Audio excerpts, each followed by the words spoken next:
Hey, what's up? It's Hillary. Welcome to my YouTube channel. Today, I'm very excited because it is currently April 25th, which is Independent Bookstore Day, and I'm gonna be doing a little bit of an indie bookstore crawl. I'm gonna see how many bookstores I can get to today. I have no idea what's realistic because I don't know what the crowds are gonna be like, what parking is gonna be like, and all of that. So I'm gonna see how many I can get to, and I'll bring you along with me. Let's go.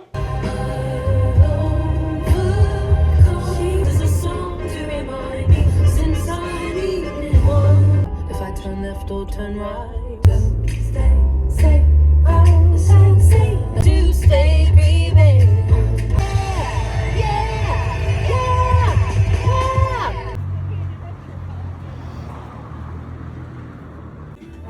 Question marks, I love that so much.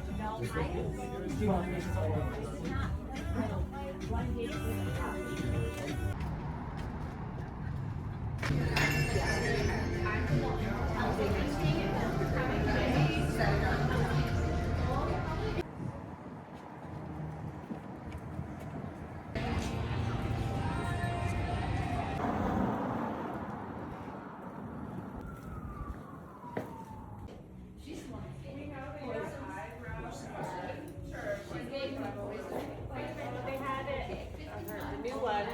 I am back from my indie bookstore crawl, and that was so much fun. I will admit I am very tired. My energy is pretty drained, but overall that was such a fun day. Everyone at every store was so excited and genuinely so happy to welcome people into the store. It was really fun to just kind of browse each store's selection, get a little bit of an understanding of each store's kind of personality, and come home with some really exciting books to now add to my bookshelves. I am going to show you a little bit of a haul and talk about the stores that we went to. But yeah, overall, just so much fun. In terms of how much money I spent, well, I'll just say mind your business.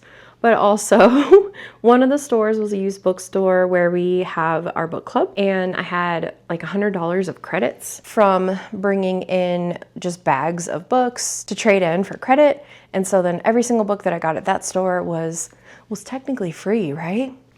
So that was awesome. So just keep that in mind when I show you all of these books that I got. Our first stop of the day was Westside Books. That store was great. When we got in there, they were playing Bad Bunny in the store, which was awesome. And they actually had a few indie exclusive versions of some books, and they were signed and things like that. That was really cool. I had never seen that before. So what I got at that store is one of those indie bookstore exclusive editions of this S.A. Cosby book, and it's signed. So this right here is the sort of special indicator that it is an indie bookstore exclusive.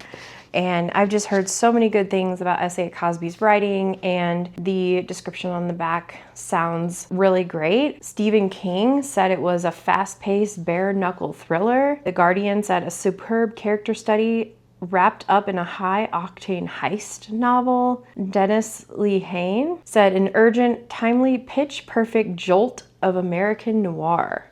So that all sounds really exciting. The next one is Burn Down Master's House.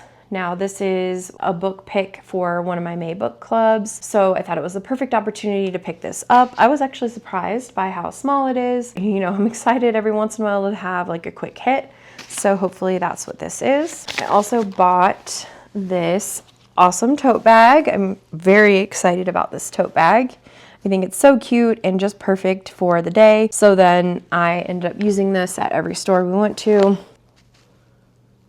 Now, something fun that Westside Books did is with any purchase, they had a basket of free blind dates with the book. And this one says, Lesbians and Cupcakes, Baking Competitions, Romance. They had me at Lesbians and Cupcakes, if I'm being honest. So I'm gonna open this up and see what it is. Oh, Alexis Hall, Audrey Lane Stirs the Pot. I have never heard of this. It sounds really cute. At that store, they also gave us these really cute I Love My Indie Bookstore stickers. Stop 2 was the Spicy Librarian, which is a romance-only bookstore. And so I got 2 romantasy and 1 romance. The first one is Revive Me by JL Seegars. This is a series that was recently traditionally published. It had previously been indie published and was available on Kindle Unlimited. I really think that this cover is gorgeous. It looks like, I don't know, an oil painting or something like that. It's just beautiful. And that's honestly what drew me to picking this up. I have definitely heard people talking about this and how there's like a crazy cliffhanger. This says part 1, the act. And so I think the different books in the series are the different parts. Oh, this might not be the first book. So this says the New Haven series starts with Restore Me, and then we've got Revive Me, part 1, part 2, and part 3. And then there's Release Me and Reclaim Me. So, you know, and now I might need to look into getting Restore Me. We'll see. But I love that this has a playlist. Author's note gives a little sense of, okay, some content warnings. Yeah. Okay.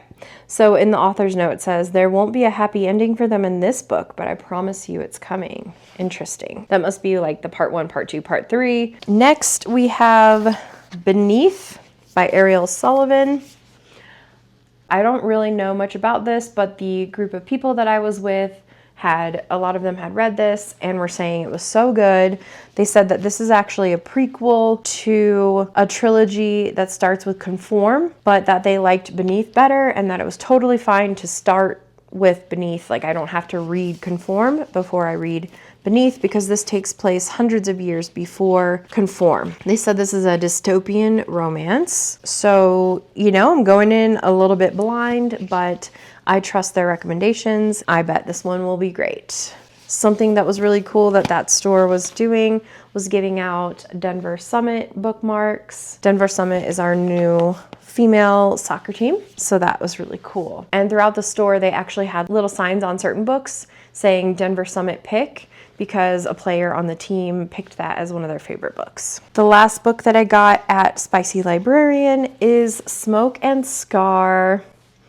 I have been wanting to check this book out for a while now, and I think it recently was republished traditionally, and I love this paperback. I think this cover is gorgeous. I love all the purple. I'm wondering if it might be like Aurora Borealis kind of thing. And then this floppy paperback, like that is amazing. This was definitely coming home with me. I've heard the yearning in this is... The next store we went to was the Shop at Matter. And this is a bookstore, but also they have a zine and then a design studio. And so they had, you know, some stationery kind of items in addition to books in the part of the store that we were in. We did not go into the design portion of the store for today. We just did the bookstore. But I got this adorable washi tape, Corgi Train, so cute. And then I got this cute pen pal kit. So it comes with 2 cards and it says, pick up a pen pal kit, choose someone to write to. Make sure it's someone who will actually write you back. In the big card, write a message to your new pen pal. Add some pizzazz with stickers and doodles. Don't forget to decorate the envelope. Pack it up. Put both cards, the small envelope, and any leftover stickers into the big envelope. Include a stamp for your pen pal if you're feeling extra nice. And then you mail it to them, and then they already have the card and the stamps and everything to be able to easily write you back. I think that's adorable, and I might use this to send it to one of my friends who has kids, and you know, that might be a fun way to kind of engage the whole family. This store also had some of the Indie Bookstore exclusive editions of things, and this was one. So you can see right here, it says Independent Bookstore exclusive. This is Last Night in Brooklyn. Based on the description, I believe is like a literary fiction. This says, the Brooklyn story I've been waiting for, replete with all the glamour, stakes, and capital D drama of a modern Great Gatsby. No one writes about ambition, money, class, and the cost of survival in a world driven by profit over people, quite like this author. Equally, no one captures joy, community, and the sweetness of belonging like her either. Thrillingly alive and electrically entertaining from start to finish. Doesn't that sound pretty good? Next, I got Woodworking. This has been on my radar since the Trans Rights Readathon because this is about a trans student and a trans teacher who bond and help each other. And last, this was a total impulse. How to Commit a Post-Colonial Murder. Now, this is by a Indigenous author, I believe. Based on that author description, it says, a bold, inventive, and fiercely original debut novel that begins with an uncle dead and his tween niece's private confession to the reader. She and her sister killed him, and they blamed the British. This is set in summer 1986. At its heart, the tale she weaves is a vivid portrait of an extended family, a moving story of sisterhood, a playful ode to the 80s, a murder mystery of sorts, and an unexpected and unwaveringly powerful meditation on history and language, trauma and healing, and the meaning of independence. Those all sound like really great things. I was just really attracted to this cover and the size of this book. It's really cute. Finally, at this store, because I spent a certain amount of money, I got this free tote. Something really cool about the shop at Matter and also Westside Books, I found that they had a very great selection of books by diverse authors and diverse stories, which is something that I am always looking for. So those two stores kind of stood out to me as having the most variety and diversity in their selection. Next, we went to Little Blue Pigeon, which is a brand new bookstore in downtown. Today was actually their grand opening, even though they've been sort of soft opened since April 1st, but it was very crowded in there. So I was really happy to see they had such a good turnout for their grand opening. And there I got The Sun and the Starmaker, which is a YA romantasy. And this book is gorgeous. The purple foiling on it.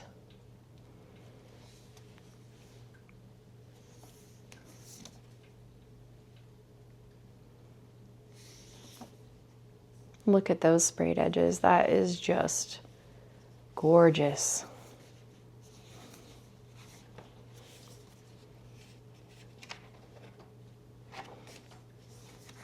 Now, this book, I saw Emmy read this in a video, and it definitely made her cry.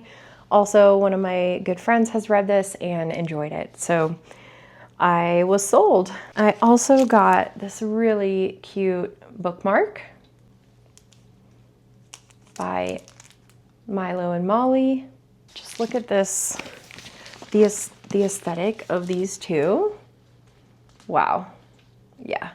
We were really cooking at that store. Something fun that they had for their grand opening was a table with a bunch of free stickers.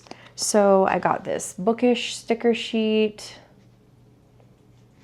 and this baked goods sticker sheet that were both just really cute. Next, we went to Lingering Tales, which is a used bookstore. It is owned by Ashley and was previously owned by her mom. And so it's kind of been passed down in the family, which is so great. And she always has a really great selection. All the books are in great condition, and she sometimes even has pretty recent releases. She accepts used books for credit. And so right before we moved, I took a bunch of books to her store and had a lot of credits. So I was able to use those credits to pay for all of these. But I was really impressed that she had this book because it is a brand new release, American Fantasy. And then I got Heartwood, a propulsive, nail-biting, missing person thriller, an inspiring wilderness survival tale, and a deeply moving exploration of the complexities of mother-daughter bonds. A literary thriller. Oh, hi. Hi, Roscoe. I also got this fantasy Masquerade, which has been on my radar for a while now, and I was so excited to see it there. On the back it says, an incisive examination of gender, temptation, and the lengths people will go to hold power. I also really love that cover. Then they had Broken Country. I've heard a lot about this book. I actually think I've seen spoilers about this book, so I might know what happens, but I'm still really intrigued. Next, I got Seven Deadly Thorns. This is one that I've seen both Emmy reads and Laura reads talk about on YouTube. These are pretty cool edges. Viola Sinclair has hidden her shadow magic her whole life. Discovery means certain death, for in the kingdom of Aragoa, dark magic is forbidden. When the queen finds out Viola's secret, she sends the royal assassin to kill her. He is given a cursed tattoo, 7 thorns on his arm for the 7 days he has to complete his deadly task. If he fails, he will be the one to die. That's intriguing. In the beginning, I was kind of like, oh yeah, I've read a story like this before, and then we got to the tattoo thing, and that was really interesting. I think the back of this book is really pretty too. And I'll try my best to get these stickers off. Finally, I got Long Shot by Kennedy Ryan. Kennedy Ryan is one of my favorite authors, and so I really want to make my way through her entire backlist. I think this might be the last series that I have on her backlist to read, except for Queen Move. Now, this is a trilogy, and I believe it deals with very heavy topics like possibly domestic abuse. So I am prepared to be emotionally devastated reading this one. The 6th and final store we went to today is the Bookies, and this bookstore has such an amazing selection that at one point I was carrying around a cart with like 7 books in it.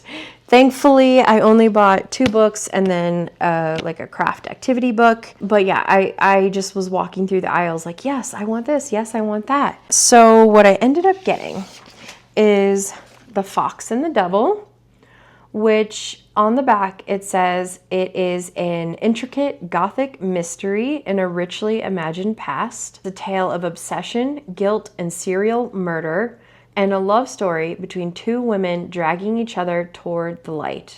So we've got a sapphic, gothic mystery. Then I picked up this book, Into the Blue by Emma Brodie. Now, funny story, we kept seeing American Fantasy by Emma Straub and thinking it was the same author who wrote this. And we kept being like, yeah, those 2 books look kind of similar. And then at the last store, I saw this one. I was like, you guys, it's a different author. But I recently saw Larry Reed's rate this 5 stars. And also I think Bailey possibly also rated this 5 stars. That really had me intrigued. Now on the back, it says an achingly romantic, compulsively readable love story with chemistry that burns up every page. Nice. Okay. Into the Blue is a deeply moving story that spans time and space to test the limits of love and identity, an intense and rewarding novel. That sounds fantastic. I do feel like this cover is giving space. Now that I'm looking at it and like after having read that, like duh, obviously. But I didn't catch on to that before. And the final thing I got is this cute craft activity book. I love these paint by stickers, and the fact that these are all cats is just so cute. Here's some more examples on the back. Of course, the orange cat reminded me of Roscoe, and I had to get it. Some of the books that I had in my cart at this store that I ultimately did not get. One was The Book of Guilt. Actually, there's a book club meeting coming up in a few days on that, so I don't know if I'll be able to read it by then, but I checked Libby and it was available immediately, so I ended up checking it out instead of buying it. And then I almost got Servant of Earth, which is a romantasy. I think the author was Sarah Hawley. And then Enamorada by Ava Reed is one that I picked up in multiple stores and then ultimately did not end up getting. Another book that I picked up at Spicy Librarian and ultimately didn't end up getting was Silver Cloak. So if you've read that one, I'm curious what your thoughts are, because I feel like I did hear quite a bit about that when it first came out, but then no one in the group with me had heard of it. So that is my haul. It was, like I said, it was an amazing day. This was so much fun. I think next year I would love to plan this again and maybe even, I don't know, like try to get a shuttle of some kind, or like plan it far enough in advance that we can all ride together in the same vehicle and just kind of spend the whole day together. It was really fun. At one point we went to a coffee shop near one of the stores, and then about the midpoint we all stopped and got lunch together, and so it just made for a really, really fun day with a bunch of bookish friends. And you know, the number of books that we all talked about was just so much fun. I made a few recommendations to other people who ended up buying those. I got a friend to buy Curvy Girl Summer and Real, the 2 of my favorites. And yeah, it was just a really, really fun, great day. So I'm going to end the video here. Thank you so much for watching this. If you went to any of your local indie bookstores for Indie Bookstore Day, let me know down below in the comments. I would love to hear from you. If you've read any of these books that I just showed you and you think I should prioritize it, also let me know that. I definitely want to hear from you. And that's going to be a wrap for this video. I will see you in the next one. Bye. Wow, look at this stack. That's an impressive stack of books, and I'm so happy with all my selections.